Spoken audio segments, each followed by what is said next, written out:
it's October 15th, 2019, and this scheduled study session of the Board of Education will now begin.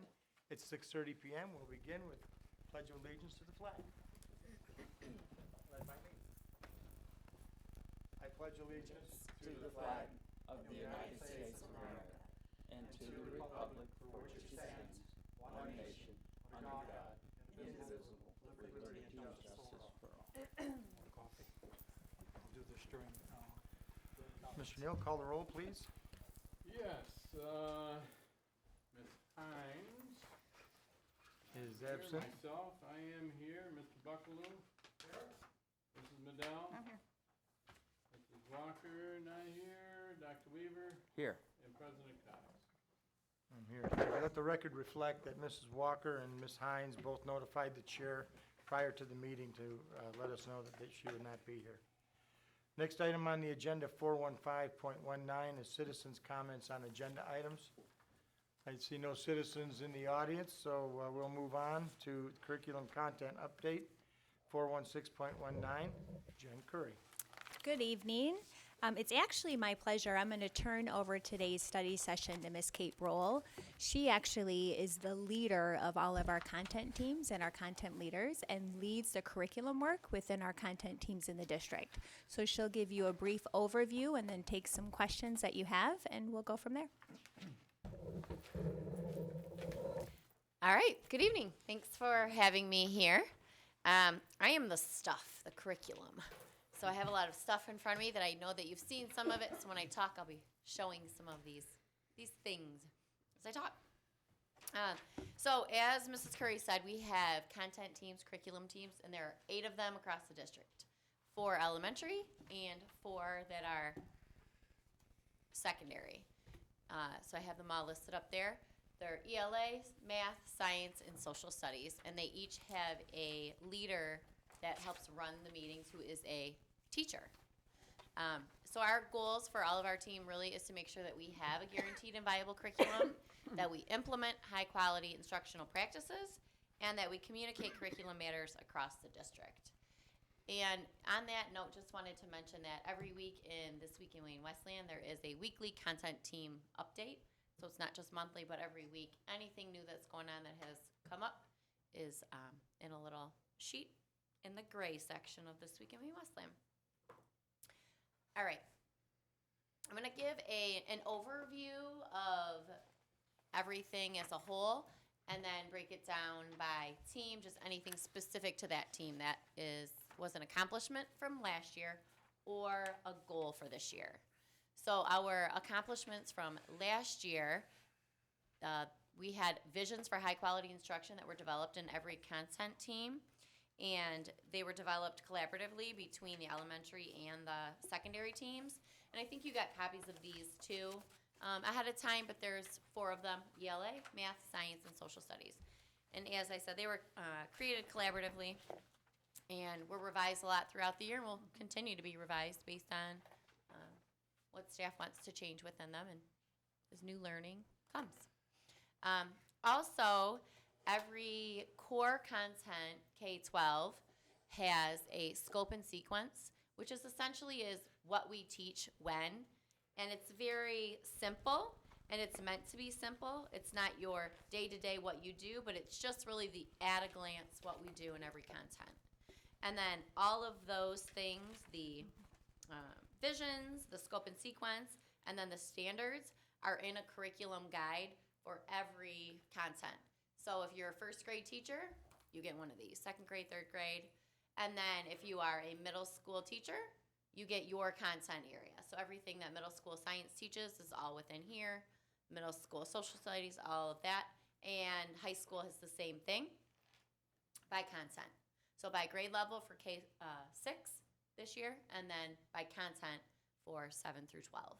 Just so it's all in one place, and when you come in as a new teacher, you know what we're teaching when, and guided by our standards. Another huge accomplishment was our K-5 standards-based report card was implemented across all K-5 schools starting last year, and it's based on standards for ELA and math, science and social studies, not yet, and you'll hear a little bit more about that in a little bit. And then the work that all of the teams do, the content team leaders, the 8 leaders, all meet collaboratively once a month just to build their capacity to be in the know with the other content teams, because if I'm an elementary ELA leader, I don't necessarily know what's going on with secondary science unless I'm reading it, but I can get in the know with just meeting with the leaders together. The scope and sequence that I mentioned, those are things that are reflected on and revised every single year. And we're working on developing common benchmark assessments for some of our teams. Our elementary content teams, we just started this month. We combined them because we had low enrollment. Because if you're an elementary teacher, you teach everything. So I might only have a handful of teachers coming to a social studies meeting, handful of teachers coming to an ELA meeting. So we tried something new this year by combining that team. So it's really those 4 leaders coming together with me, and we invited everybody to just that one meeting a month. And 1 month in, it's been productive. We had staff from every single one of our 11 schools. We had 3 or 4 teachers from every grade. We had instructional coaches and principals. So we had 33 people at our first meeting. So success just combining them because they're all teaching everything anyways. We've also intentionally included 6th grade into all of our secondary meetings because 6th grade will be part of the middle school next year. So those are just things across the board that we have done. And then I'll kind of jump into just things from each team, and then I'll take any questions. So with elementary ELA, we worked through some of the 3rd grade reading law requirements, IRIPS, parent communication. We determined priority standards, and we adopted a new ELA curriculum, which was a huge thing for us to do, which I know you heard about in June. But just to refresh you, every student gets their own reading and writing companion book. We have an anthology of high interest multicultural text within there. And we have an online component that all teachers and students have access to as well, that they just click on their waffle in Google, and they have all the content for planning, and then the students have all of their content as well. Some of the work that we're going to be doing with that this year is really the PD around that. And they started that the first week of August, had some more in September, and then we're going to be gathering their needs, and from there be planning more. So when we know what they need, then we'll be able to plan more PD accordingly. Secondary ELA, I'll jump into. They also prioritize their standards this year in conjunction with the elementary, so those are lined up K-12. They also, from the state, we have our new essential practices for disciplinary literacy that were just put into effect that the state put out. And these are not just for ELA, but for each content area. So again, just developed and just published, but the ELA team is going to be jumping into looking at those. And also, this year, a big project that they brought to Curriculum Council just after school today is looking at the 12th grade English and having that be more electives offered as opposed to just English 12. So a big project they're working on. Elementary math, they created their priority standards, which were aligned on the report card. Also developed common assessments, which will be able to be utilized this year.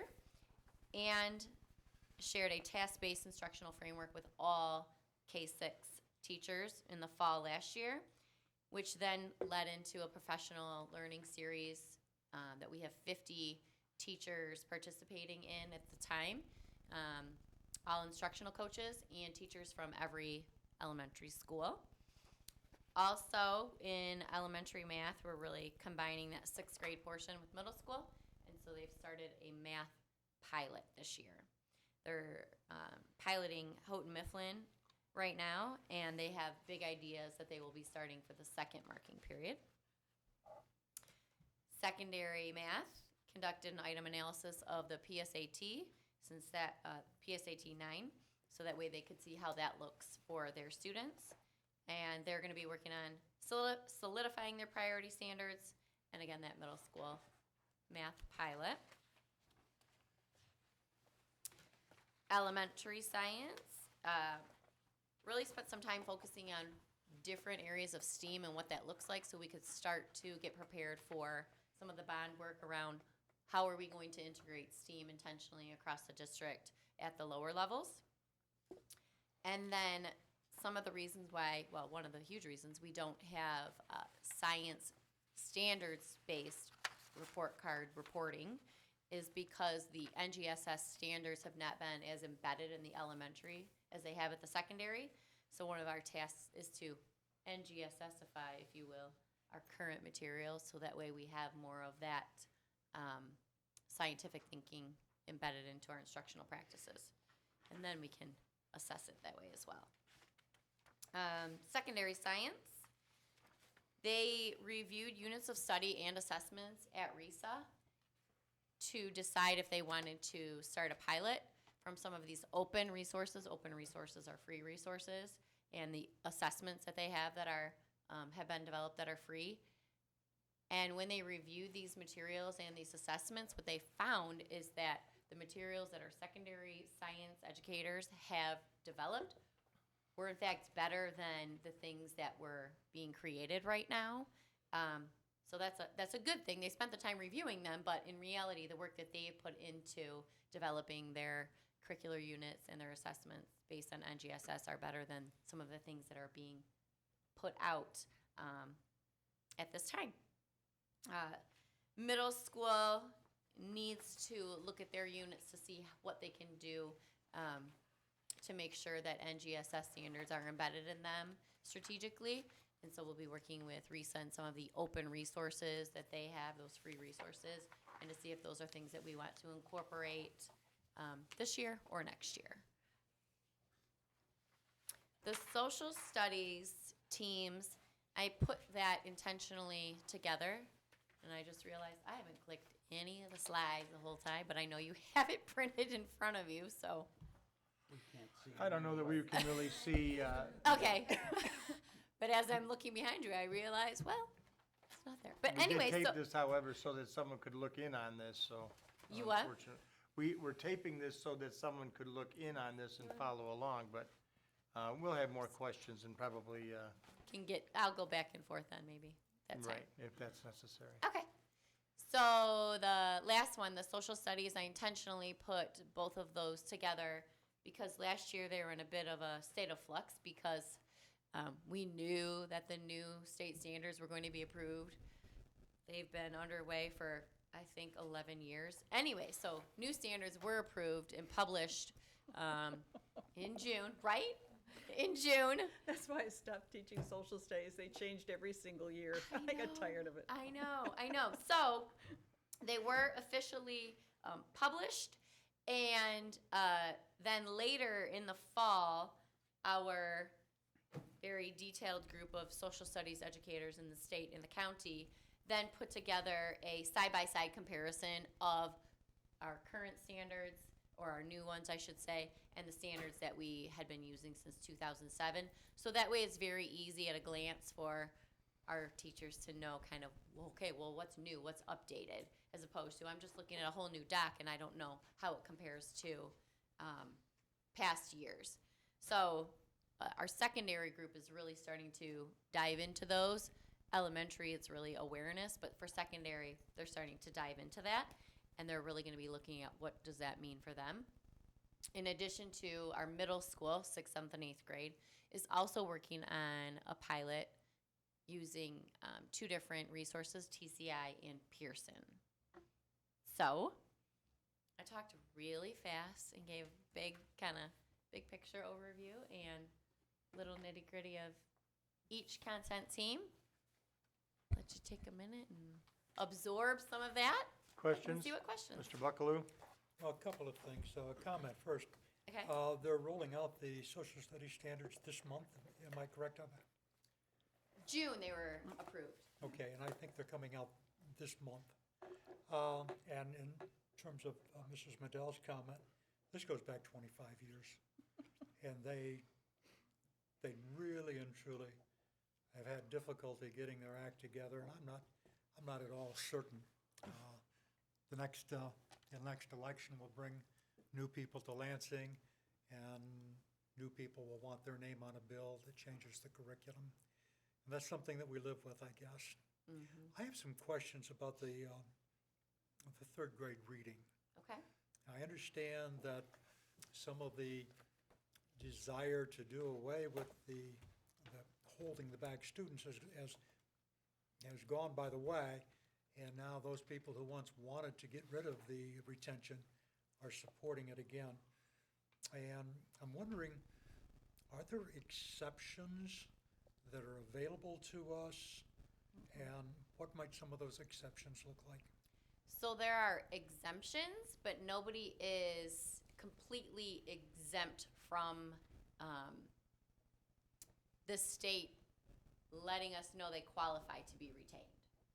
So kind of want to back up just a little bit. So the state may recommend that there is retention, but it does not mean as a district that that is something that we are mandated to do.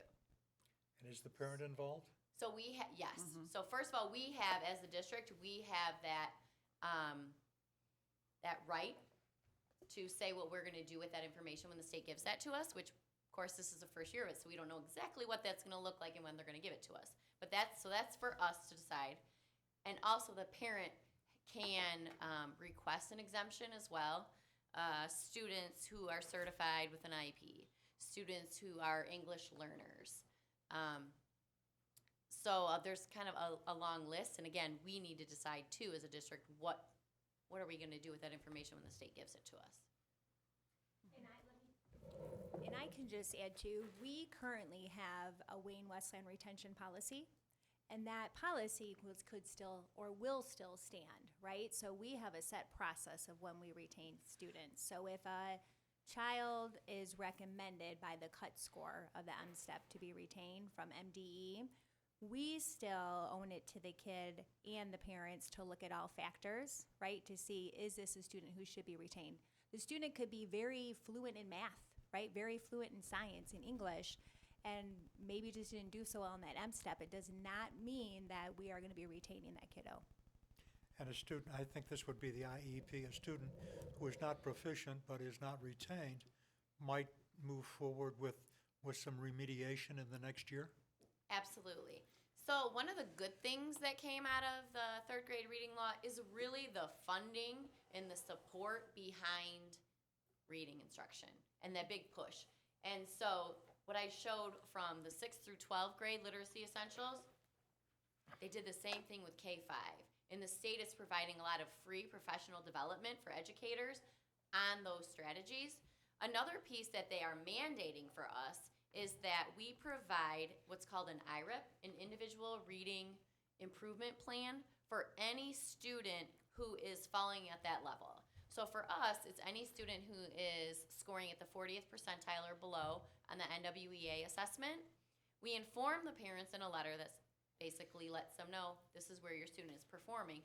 But in addition to informing them, we then create this individualized plan with the parent and the student. And so that's something that we did that last year, and we'll be doing it again this year. So we inform the parents, and we'll be doing that next week. And then beginning of December, that first week of December, when we have our elementary parent-teacher conferences, that's when the teacher sits with the parent and the student and creates what that plan is gonna look like. So that supportive piece, those really positive pieces that the state has put in place because of the third grade reading law, those are things that are positive and we're running with. Thank you. Dr. Weaver? Yeah, Kate, a thought and then a question. As everyone knows, I've been very concerned about our test scores with the state. And trying to, I'm sure everyone stays awake at night trying to figure out how that can be better. How does the new core content curriculum play into the test? Is it married to the test at all, or they're looking at the test and they're going, oh my God, what's this? You know what I mean? How does it not be disjointed, I guess, is what I'm asking. That's a good question. So one of the major things that we looked at with our new curriculum when we were going to adopt it was the level of rigor. So regardless of the format of how it looks, we weren't looking to make sure that it looks like the test, but that it had higher levels of rigor in it. And the curriculum that we chose does, so that was a huge factor for us. particularly though for our 3rd, 4th, and 5th grade students, we do show them what the test looks like. We don't want it to be a secret. We didn't buy materials so that way they looked like the test. We actually let them practice the test and we show it to them just so that way they're prepared. It's not a, drill it into them, but just we show it to them so that way they know what it looks like. And they'll be able to then do it because they're receiving these higher level of rigor instruction just daily throughout the year. Okay, thank you. Mr. Neal? I looked at our recent M-STEP scores, and some of them are pretty shockingly low. And I guess maybe you can help me understand why that might be. And why is it that 2% or less, or 3% of students pass a certain test that theoretically we've been teaching them the material that they need to know what's going on? I mean, I can't answer I don't know if that that's a with- fair question Right, for I you. can't answer that with Well- certainty, but I can give some hypothesis. Okay, okay. Let's just have an open and frank discussion about this. Exactly. So we have had at the early levels, at the elementary schools, an open resource that we've been using for the last 6 years. Open meaning it's free, it's online, you don't have to purchase anything to go with it, but also no text, no supporting materials go with it. And if we wanted to purchase those, we had to use our grant funds at our elementary school to purchase sort of the texts that go with it, or small group text, or whatever it was that we wanted to differentiate. So without having that just consistent curriculum and materials at our teachers' fingertips, they have been spending a lot of their time figuring out what to teach, as opposed to spending their time really looking at how can I support the kiddos in my classroom, because I already have the stuff in front of me to use. Not to say they weren't. They absolutely were doing that. They were just really working harder than needed to put all of the pieces together. So that was one thing that we saw that was because I was an elementary principal and teacher, that was just a missing piece for our teachers. Kind of, it's just one. What did you want to add? I agree. And are you looking, when you looked at it, did you see, if you look specifically, probably the math, for example, right? There was some really low scores in math. Part of that speaks to what Ms. Brohl is saying, and another part was that even though we've had Eureka Math now for 6 years, it was not being used with fidelity, meaning we adopted it, we trained everybody, but we did a one-time training, right? And then we had a turnover in staff, and they were never trained. So they truly were doing the best that they could with the resource they had, and a lot of times when people get frustrated with material, they seek out their own. So last year was the first year where we truly said, we're gonna look at Eureka Math, we're gonna do a reset, we're gonna do a reboot, give you training that you need. We're gonna give that training also to the principals, but we need to do this with fidelity to see if this program works or doesn't work, but at the same time, we have to have you stop doing some of that extra stuff, because we don't know if the math program is gonna work. The ELA, which she spoke to very well, it was all over the place. Teachers are trying to do the best they can, and so many times what we hear, especially from our new teachers, is where's the resource? Can I have a main resource, and then I can still seek out some additional things to do with my kids, but I need a main resource. So we truly expect to see scores to continue to go up, especially with the pilots going on, the ELA, looking at Eureka Math again this year. The middle schools are going to be, or piloting something different as well. And we might have to rethink that too, because at the same time, if the teachers are really frustrated with materials, we also have to we have to be open to that and look at it to say, we're not going to force you to use anything that you don't like, but you have to show us why you don't like it. What, can I continue? Yes, please. One of the things I noticed was a difficult transition, it appears, from 3rd grade to 4th grade, where I'm not real happy with the 17% score I saw at Hoover in the 3rd grade, but then you get to the 4th grade and it's less than 2%. So what's going on there? Again, is that the same type of situation where people are trying to figure out what to teach, but the 4th grade teachers don't have as good an idea as the 3rd grade ones? Maybe they had the training you're talking about, or what's going on? So one thing that really, some people are going to say this either works for them or against them. What I mean is that when you can have 10 teachers at a grade level or 2 teachers at a grade level, right? When you have less teachers, you really get to really dig deep on what's going on in specific classrooms. So one of the things, which I'm glad that we can do, especially with Hoover, our partnership building, is we are digging really, really deep and getting really, really specific into classrooms to see, looking at trends over the past couple years, are we showing growth with the students or are they decreasing consecutively over years? What type of PD are we offering the teacher? What type of conversations are even the administrators having with teachers regarding this data, right? Because it's truly on everybody. It's not just the teacher, it's the principal, it's the teacher, it's the community, it's everybody coming together and not pointing fingers, but to truly have open, candid conversations to say, this is what's been happening, so now what are we doing to support each other? And that means that each person, to speak frankly, is holding up their end of the bargain at the same time. So it's all holding each other accountable, and we do have some of those instances, to be frank, that we are having really specific, hard conversations with staff. Yeah, tell you the truth, I'm I don't know sort how of else to say shocked. it. I'm shocked at how low the score is, and I'm having a hard time understanding how it can be so low. You know, when the state, I mean, I look at the state numbers, and they're not great. I look at the county numbers, they're not quite even as good as the state.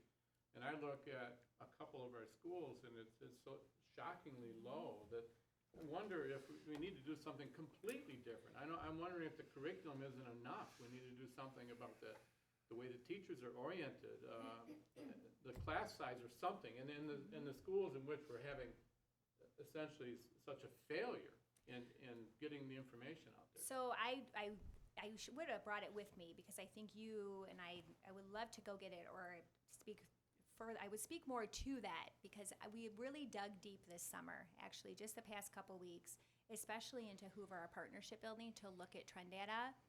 And I think you would be really interested to see that information, just to see the growth of kids over the past 5 years, down right to specific classrooms. Because that is part of our job too, right? To really give it an eagle eye and say, what is going on?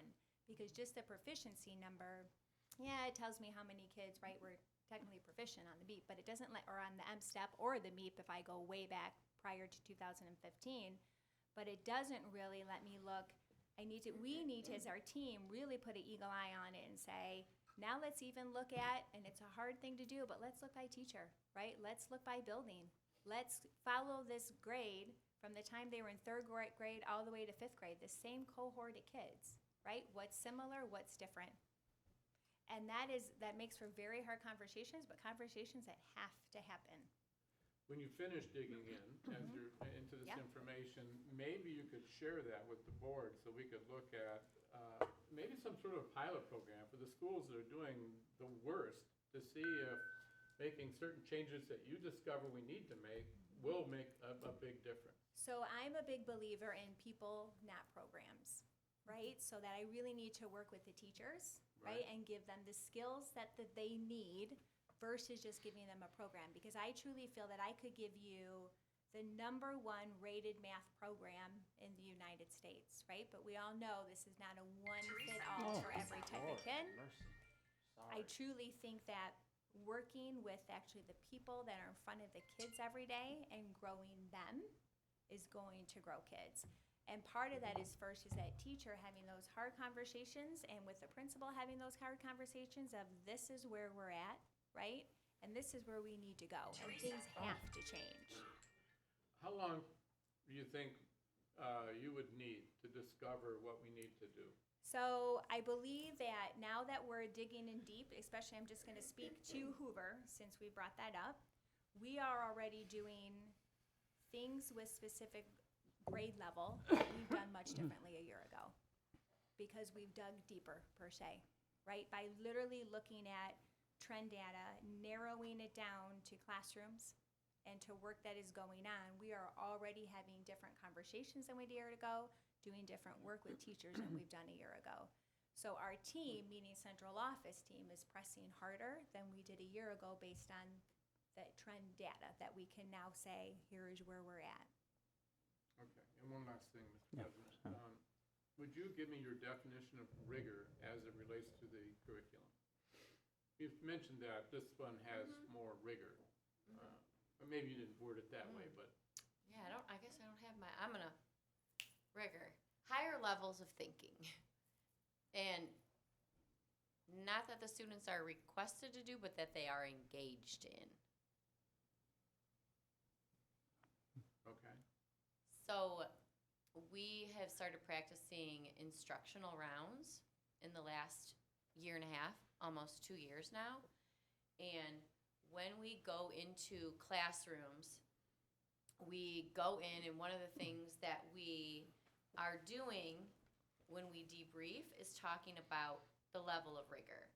And one of the tools that we have used, wrong tool. One of the tools that we have used is the cognitive rigor matrix. And so when we are in there, in the classrooms, and after we debrief, it's not about the specific student and the specific teacher. It's really about calibrating what we're seeing. And so the teachers, the instructional coaches, the principals, the central office staff, whoever is there, calibrating what it means. And we are having an in-depth conversation of what we exactly saw kids doing. Not the questions that they were asked by the teacher, not the question that's in their, whatever is they're working on in front of them, but what they're actually doing, what they're writing, what they're saying, what they're engaged in. And then we can actually look and go, okay, well, they were just doing a basic recall thing. That's at a lower level of rigor. Or, oh, in this group, they were talking to each other and explaining why they thought a certain thing, and they were pushing on each other. Well, tell me more. Why do you think that? Oh, I'm comparing now. That's different than what I think. And so really looking at that, and when you're looking at what the students actually, the thinking that they're actually doing, when you can actually start to see it, it then helps you realize where the higher levels are. So I don't know if you've been on rounds yet, but you might want to go to one of our rounds visits. We do them almost every Wednesday. Really? Yep, and then Stevenson just on their own was doing it this week. Yeah. Groups of teachers this week, I was there this morning for a different reason, and they had groups of teachers going around on rounds, just going into classrooms and talking about the learning that they're seeing the students engaged in. So that is a practice that we have started that is so powerful. Gets everybody just talking about the learning. It's based off of, the rounds that they do in I'll the medical accept that field. invitation, and I'll get with you. Yeah, Thank you. Dr. Weaver? Yeah, I don't think anything has been said tonight that is out of bounds in any way. You folks are in the battlefield, and we're seeing the results. And,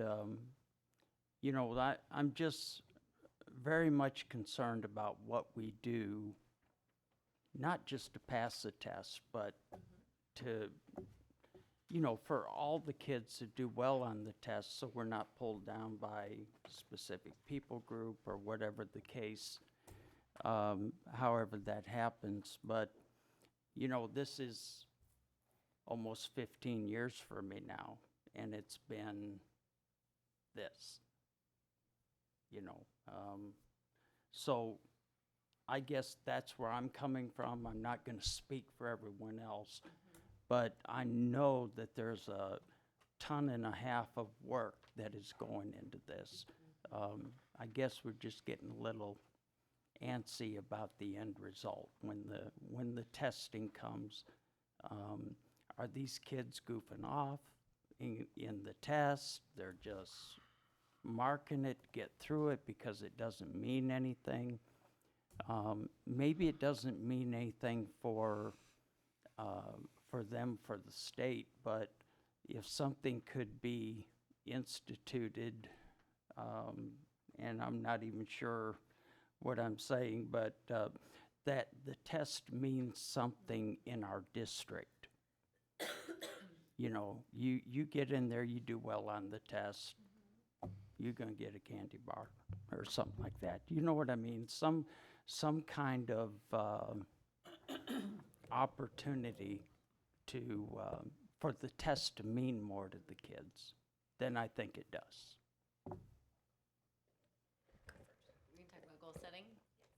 Oh, okay, so a lot of our schools have goal setting for students, specifically with NWEA, only because it is another testing situation and they're going to then get the results immediately.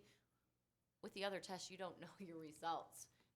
Right. So just to kind of embed that goal setting piece and to help students like be intrinsically motivated about it, so that way they are graphing their kind of where they're at and where they want to be.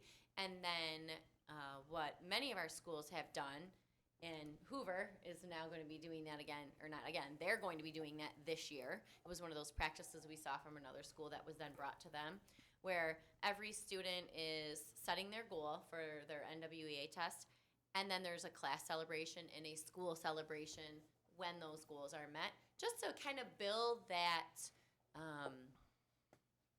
that interest, that drive, that empowerment, you know, that you have control over your own learning. So that's just kind of one of those pieces that we have kind of started to work through to do for our students. And then even that piece of just making them aware. Here, we're going to show you strategically. Here's what it looks like. So it's not a secret. So that way when you go to take it, you feel prepared, you're relaxed because you've seen it before. So those are just a couple of pieces with kind of preparing for the test and goal setting. What were you going to add to that?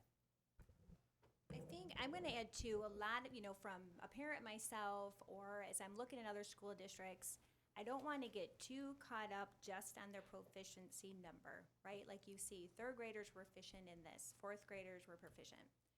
A lot of times, too, we also focus on the growth. So I look at that third grade cohort last year, then how did they score as fourth graders, right? I want to see was their growth. Because truly, if I'm looking at third grade last year and third grade now, it's not the same group of kids. And I think part of that is a lot of people first understanding that, and then second really looking to see, okay, our schools, some it's going to be the same, but some are dropping. But at the same time, we have these pockets that we look at to say, wow, this third grade really grew 12%, right, from third grade to fourth grade. So let's dig a little deeper and see what's going on in that classroom specifically that is working. And let's start to get that idea or that share or that concept or that program out for others to see. So yes, we have to look at overall proficiency, right? And it beats us up pretty hard sometimes when we look at that. But we also have to really say, well, what does this data really mean? And are these the same group of kids? Or let's even break that down even further. Some of it is striking, right? When I looked at, I'll be honest with you, Hoovers, and saw that one kid in fourth grade, one student was proficient. Right? That in itself takes a while to digest. But sadly, that's reality right now, and that's where we're at. So the good news is there's only so many kids in that classroom, so we can have a really eagle eye and put a hard focus on that one classroom to see what is going on and how can we work together to get the kids and the teacher and the administration and that staff moving. So, I always got to kind of get the light at the end of the tunnel a little bit with that, but you have to dig that deep versus just saying, oh my gosh, that's it, right? It is our job here to truly see now what is the plan? What does that mean? Okay, thank you. I think you've been asked a lot of questions tonight that aren't necessarily yours to answer. You've been working on a curriculum and putting together a committee that can review curriculum, and all of the end result is certainly a conversation we need to have, but I don't know if it's appropriate that you should be the one that answers all these questions. But to the extent that we have a curriculum now that we didn't have, I know that we're dealing with some things that most teachers have pulled off the internet, curriculum we haven't purchased for 12 years, even longer than that. To what extent do you believe that that plays a role in what's happening in our buildings and the fact that you cannot discern from one building to the next what's working here and what's working there? I think that's a huge piece of it. It's termed by researchers, but also by practitioners, if you could see it, curricular chaos, because there were so many different things going on.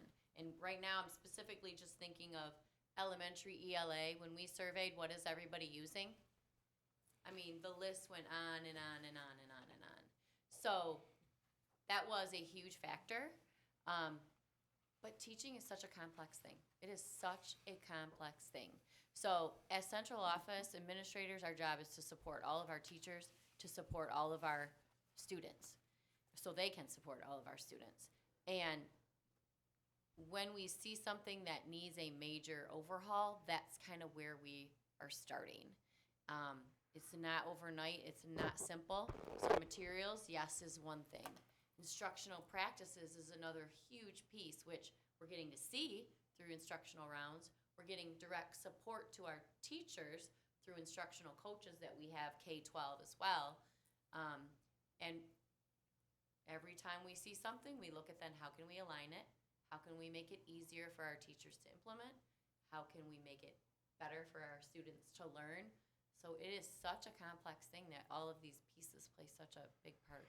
I have many comments, and they all should be directed at the superintendent, because the superintendent is the one that's going to administer this. But from the standpoint of a board member, I was here 20 years ago, so I know what it's like not to have curriculum for dozens of years, for basically the entire scholastic experience of a child in the school district doesn't have a new school book or a new curriculum from the time they started school until the time they left school. And I know that that's over now, but we still have some institutional teachers who are accustomed to doing things their own way. How difficult is it, as a former classroom teacher, how difficult is it after all of these years of carrying on your own war, then all of a sudden you're going to take that and you're going to say, well, the citizenry have spent millions of dollars for this school district to have a new curriculum. And now I'm going to abandon all that which I have developed over my career and put it aside. Because as a member of the board, how are we going to know what works and what doesn't work when everybody's singing a different song? Can you speak to that? And can you speak to what your committee has discussed with respect to that? I can. So, yeah, so I can start with that. So part of it, right, it all goes to accountability. Meaning, you're right, if from a teacher, if we or the principal was not playing radar, and if they were using the new curriculum wonders, right, for all we know, a teacher could still be doing other things, right? So the first point, Ms., is just to make sure that it sounds pretty simple, it's being used. That's the simple part, right? Do you have all your materials? Are they in your classroom? Are they unpacked? Are all the wrappers off of them? I know that might sound silly, right? But that's the first part, is just to play radar that everybody has what they need. And then it's the principal too having a big part of understanding what should be used and what it looks like and putting some radar on that. Because if not, it's really easy, right, for Mrs. Smith just to kind of continue doing what she's doing, and then maybe once in a while just to kind of grab the material as though she's using it.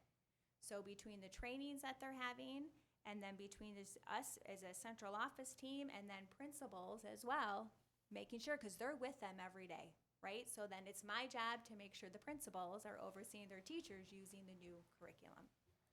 To what extent do you think highly successful public school systems are singing their own song and being successful?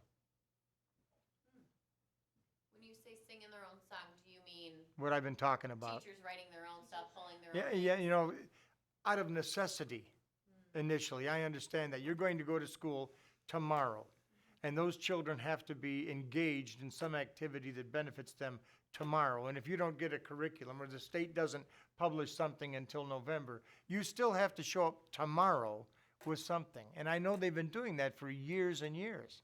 But is that what a successful school district is doing? Are they letting teachers sit there with curriculum that's been unwrapped? I mean, just to cut to the chase, I know this goes on so much. It's actually a tremendous waste of taxpayer dollars. Because at this point, right now, not last year, but right now, we have purchased this. And we expect it to be used. And I have no doubt that members of this board are going to impress upon the superintendent that this is what's to be used, and then it's going to filter down. And there's going to have to be a retraining. I mean, we're going to stop doing things that way, and we're going to start doing things this way. We didn't buy this so it could sit in a drawer. And I'm just, to what extent does that continue to be an issue for us? And I know it's not fair to ask you, but you're what we've got right now. I don't think right now it's an issue. Here's why I say that. I think that anytime something new comes out, there is a little bit of hesitation, but at the same time, it's excitement. And especially in our district, we haven't had a brand new materials for ELA in years, right?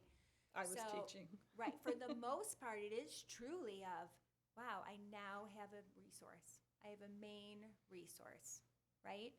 And teachers are eager. They want to learn the resource and they want to see whether they like it, right? If it works for kids, like that, all that goes together. But at the same time, you're right. There could still be the few that are thinking, I still like what I'm doing. I call them sacred cows, right? This is what I'm used to doing and I don't want anybody to take it away from me. Those conversations have to happen. This is our curriculum that we're using in Wayne Westland. Wonders is it, right? And part of that goes with that accountability piece, is our principals monitoring day, is I'm out in buildings, is Ms. Broll's out in buildings, our entire CIA team as we're out there. This is one of our just look-fors to see, because we should be seeing it in every single classroom. One of the principals asked me, she had said, it was Miss Michaels actually, she says, she put a bookshelf in every classroom so she knows everything was unpacked and ready to go. Because she had said, I'm worried if I don't all unpack it all and give them a place to put it, right? Some of it might be not used right away, for example. So I feel like our team, our administrators, I feel like they are ready. Did I miss anything? You think of? I was going to say, to tag on to what she was saying, the thing that we found out we had to do was pull the old materials out of the building, because if they hung on to them, the tendency was to go back to them. And when you're pulling textbooks out of the buildings that are 25 years old because that it's become a sacred cow, we figured we had a major problem. So that's one of the things that they have to do also. And I remember doing that with our old anthologies. And math books. And it's hard, and they'll still, it's funny, not funny, they'll still hide a few, right? That they like, whether it's a workbook or whether it's a. Teacher's manual. So it's a yeah. lot of, it sounds crazy, right? Because truly you don't think, by no means do you want people to think that people need babysitters or to make sure they're doing something. But at the same time, we have to play radar on that, and we have to make sure it's being used. Everybody needs a coach. They do, Doesn't right? matter how good you Regardless. are, everybody needs a coach. And I believe that no matter if you've been teaching 1 year or you're in your 35th year, if this is a new curriculum, this is what we use in Wayne Westland. Other Change is hard. questions or comments? Dr. Weaver? As I remember, we were going to take the sting out of all of this, and we were going to say to our teachers, we're not here to say this and this and this you're doing wrong, but how can we help you to move up to where we're at? So that's still in place, right? Are the teachers across the district understanding we're here to help you and push you and pull you and whatever we need to do? All of the above. So particularly with Wonders, when we had our big combined elementary meeting a couple of weeks ago, one of the topics was about Wonders. And I let them know, okay, the first month, it was all about getting the materials in your hands. We got our online piece, we've got the stuff now. I said, so we're gonna take the next month, we're gonna take October to push ourselves and kind of struggle through a little bit with this. You had a PD in August, had one in September, but now you're just gonna work through it. And then at the end of the month, beginning of November, we're gonna actually then ask you, what do you need? How can we help? What support do you need? And then make our more in-depth PD plan from there. As opposed to asking them day one, okay, well, day one, what do they need? Materials, okay, you got them. And then October 1st, you got your materials, you got your login, now what do you need? I don't know what I need, I haven't dug into it yet. So strategically letting them know, we're gonna ask you, but we're gonna let you kind of struggle through this unit this month to try it so we know what you need. And so communicated that with the group as a whole kind of out loud, but then also said that same exact thing in writing to all of the elementary principals. Hey, yes, we know you got your stuff now. I've been making sure everybody has what they need. Give it a minute, give yourselves grace, give your teachers grace, but also struggle through it a little bit, and then we're gonna say, what do you need? And then we're gonna help support you in that way. So it's that balance, when you have something new, because change is not easy, and it's hard to then, they wanna do it the right way, day one, the perfect way it's supposed to be done, and kind of giving ourselves grace to just try it, figure it out, see what questions you have and struggles, and then we'll And growth support. conversations are hard to have, right? Because you're having honest conversations and you're helping people. But those for some are really difficult, right? For someone to hear that they're could do things differently, right? Or need to do things Differently is really hard, right? But we have to have people who can have those conversations, because if you're not having those conversations, you're not helping anybody. So part of that is even giving our administrators, we did, I think we've had all of them read now, like just the Fierce Conversations book, right? To have those open, hard conversations with people. It doesn't mean you don't like them, but this is reality, this is where we're at, and this is what we have to do to move forward. Thank you. Anyone else? Mr. Buckaloo? Yeah, I'd like to suggest the analogy of coaching. If you're gonna get somebody to do something right, you do it over and over and over. You do it Monday, and you do it Tuesday, and you do it next Monday. And this is going to be the charge for administration, to be consistent, to have a long-term vision of what it's gonna take to make improvements. And while this really a teacher-centered and pro-teacher position is what I'm advocating, I also remember a scatter chart that was put together by Wayne Risa that measured growth and excellence. And it also compared districts by socioeconomic. And quite frankly, we don't measure up to other districts with the same socioeconomic profile as our own when it comes to growth or proficiency. So we need to keep that in mind too. We have to make changes. We have to move the bar. But slowly, it's going to take time. And I for one, am more than ready to support a long-term effort to bring scores up. And I say scores, and you know this better than I do. Scores are a snapshot. They're not the greatest measure of where a student is. Agree. Anyone else? I'd like to thank you. I know that you and a whole lot of people have done a tremendous amount of work to get us where we're at here. And we certainly appreciate that. And we know that you're excited about this. And I know that you want this to be effective as much as we do. So thank you very much for coming here and sharing this with us. And of course, we're going to have a lot more to say, but thank you very much. You're Very welcome. appreciated. You're welcome. I do love it. I am excited about it. The next item on the agenda this evening, 417.19, and it's a great segue. It's a superintendent search discussion. I'd like to open it up for anybody that would like to remark. The question is, where do we go from here? There's so much that needs to be done. I thought to myself, everyone knows the term a perfect storm, when a series of calamities all converge together to create a situation that's just untenable. And I'm thinking what we have is exactly the opposite of that at this moment in time. So many things that were up in the air for us as a school district, not the least of which is the fact that we haven't been able to replace curriculum for over a dozen years. Teacher contracts that were unsettled, a bond issue that was in question. All of those things have been settled. An enhancement millage, a bond's been passed, contracts have been settled. And now we have the opportunity to move forward with the kind of leadership that our experience, and not the least of which the last 2 years' experience, has shown us what works in our district and what doesn't.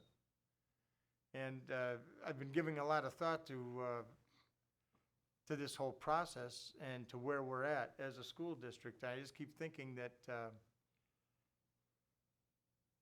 short measures by well-meaning people aren't going to get this school district where it needs to be. We need to have a major shift in the way we're doing things. Getting somebody who's got a little bit better credentials than the last person or is 5 more years' experience, I don't see that as our road forward, frankly. And so the question becomes, what are we looking for? And how are we going to find it? Someone came up to one of our meetings, it was in June, I believe, and they asked a question, well, how do you find a superintendent? And how we found a superintendent is we went through the Michigan Association of School Boards and we contracted with them, and they moved forward with getting us a series of people that we could talk to. And I believe that many on this board believed that these people had been vetted. But if you read the contract, there was no legal requirement for them to be vetted.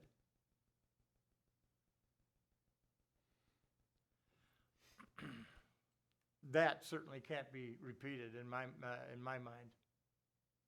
We have to have a plan for what we're going to do, and I think the plan is not going to suffice in my mind if we just look at the cadre of 15 or 20 people that are out there looking for superintendent jobs.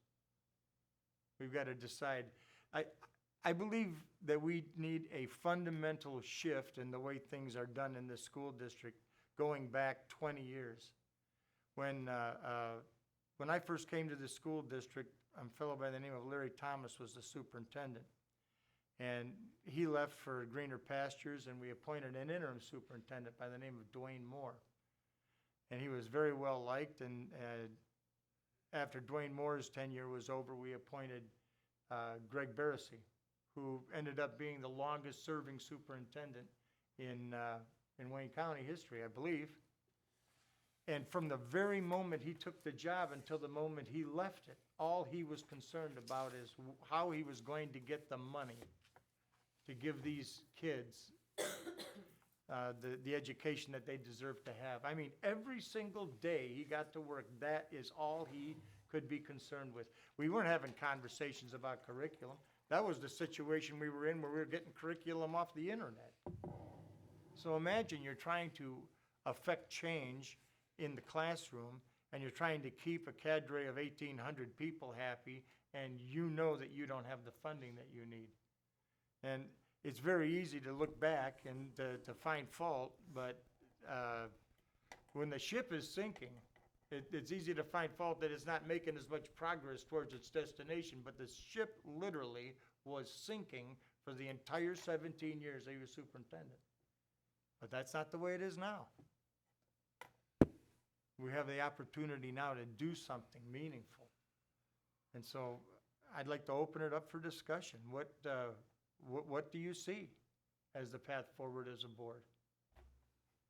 Fred? First of all, I don't necessarily share all that you said about a certain superintendent. I mean, there was sinking funds brought in, there was a bond program brought in. So, you know, there was a lot done in that 17 years. My feeling right now is that we have appointed Mrs. Simmons. She has a great staff around her. My thinking is that, and I've heard Mrs. Medell say it a few times, is that we need to maybe leave Mrs. Simmons in place until the end of the year to give our board a chance to resume relationship.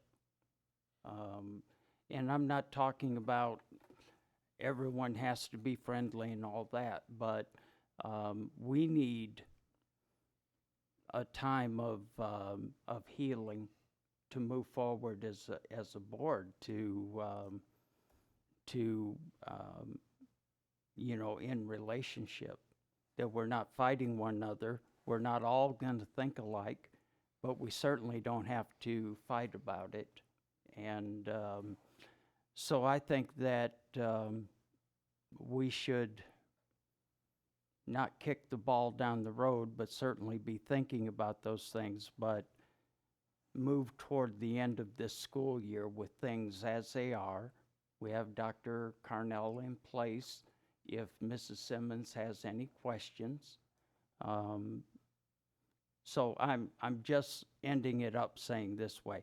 I don't want to do anything in a hurry at this point. That's where I'm coming from. Thanks, Fred.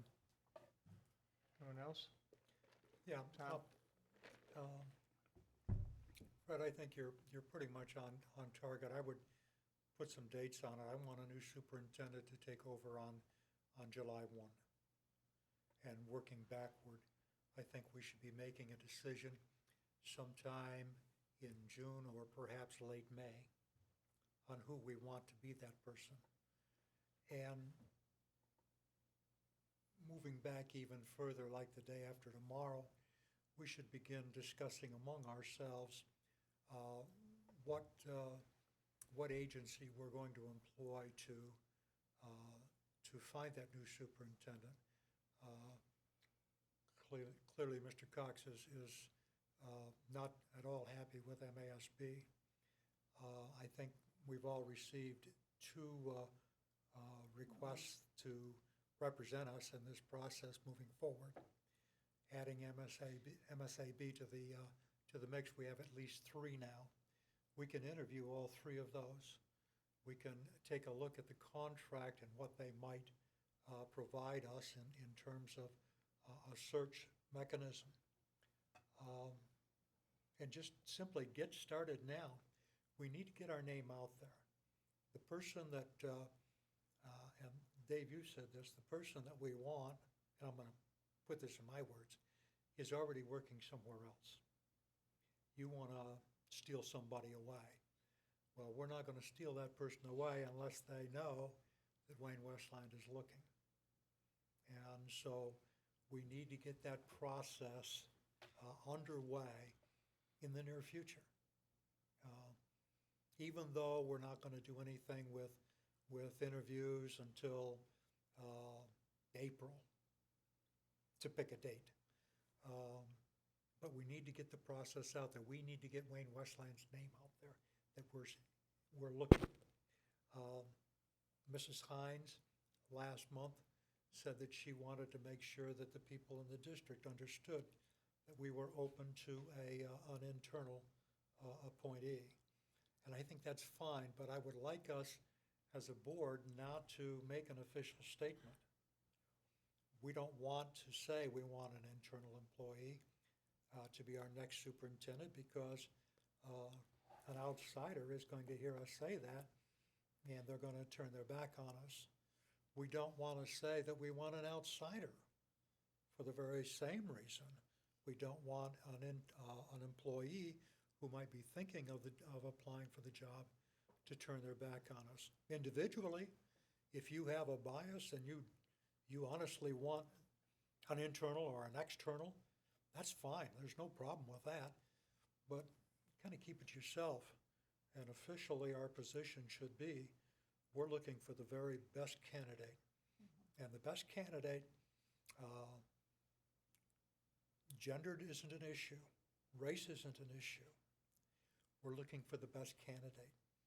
I think we tried to do that in the last 2 hires that we made. And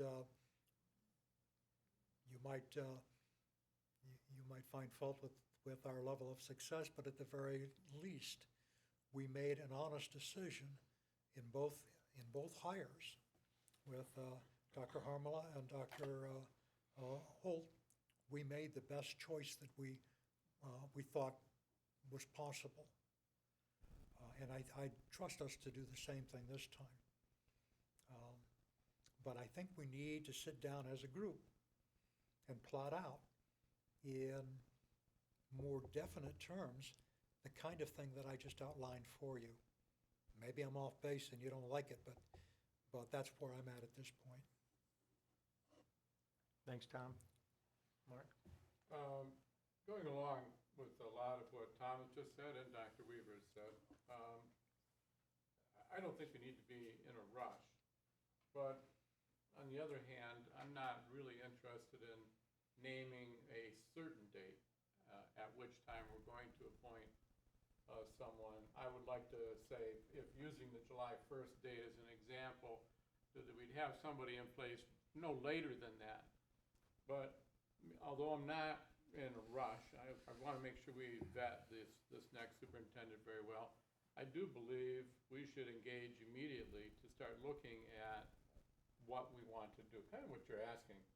We sit down and figure out a plan, but maybe a committee that you could establish to begin opening a dialogue on who we should interview to help us if that's what we choose to do, how we're going to proceed, what are the criteria, who we're going to enlist to join us in that decision if we decide to do that. But it'd be like me looking to buy something and I wouldn't want to tell myself, well, I'm not going to buy it until July 1st. I may find a really, really top-notch deal between now and July 1st that I just can't pass up because maybe they aren't working somewhere else right now. Maybe they're just retiring, they thought, from someplace, and or maybe they got retired at the end of last year and they want to get back into it. I don't know what the circumstances may be for our next superintendent. But I would like us to engage immediately to develop this plan that Mr. Buckley has talked about. And if something pops up soon, then we'll talk about what that means. I know that we have great people in place right now that will get us through until we find somebody. But I would like to engage sooner rather than later, not with the idea of getting someone immediately, but working towards that end. Thank you, Mr. Neal. Mr. Cox, I think one thing we need to do is to do a better job as a board. Not that we're doing background checks or things like that, but that we have a process whereby we can use the word vet, to vet a person. The tendency is from other districts, and we've done the same thing, is to put out a letter, they were great, they're wonderful, when actually what they're doing is foisting off somebody that they really don't want. So how do we, part of that work that Mr. Buckaloo is talking about, we need in my estimation, we need a peaceful leader to come in and to lead us. But that gets into personality and that gets into all kinds of things. And just sitting here as a board looking at a person is not going to tell us that. So I don't know how we get around the law or people's feelings or whatever to get good information about a person that we're hiring. How are they in this instance? Will they listen to other people? Are they an instructional leader, or are they good with the finances? Not everyone is going to be great at everything, but I think we need a process for that. Carol? I think before we contact anybody, we need to come together as a board and figure out what is it we're looking for. We need to do this in steps and always start at the beginning. We need to figure out, what does this district really, truly need? What do we need to provide our employees with, our children, our support staff? What is it that we are looking for? Then, once we have those ducks in a row, we can look for a company who will then support us in our efforts and bring us the good candidates, because we know what we need. I think each of these comments is right on. I certainly agree with elements of what everybody said tonight. I think that, by and large, the educational community is well aware of what's gone on in the Wayne Westland School District these last several months. And I think they know that, in spite of some of the challenges, things have been handled in a professional way. And I think that that is going to bear fruit when it comes our turn to look for people. I think having the kind of interim superintendent we have, forgive me if I'm speaking of you, Mrs. Simmons, makes it possible for us to be thoughtful about this. She buys us the time. I appreciate the fact that people who are currently executives in the school district are not precluded from the superintendency. I recall last time that a comment to that effect was made, and I thought it eliminated many very talented people.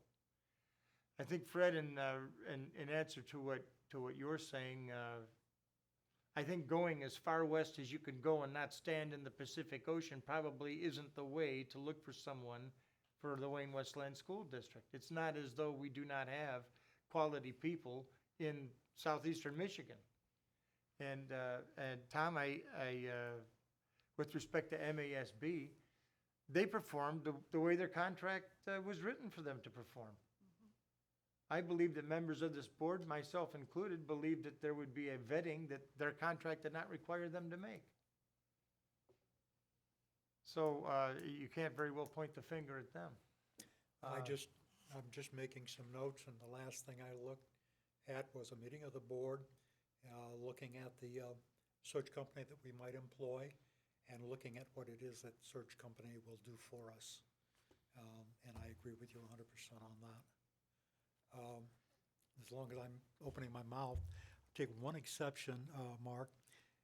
Let's keep this out of a committee and in the hands of the full board as long as we can, so that nobody with a good idea is denied the opportunity to contribute it, so that nobody on the board feels like they're being left out of the process.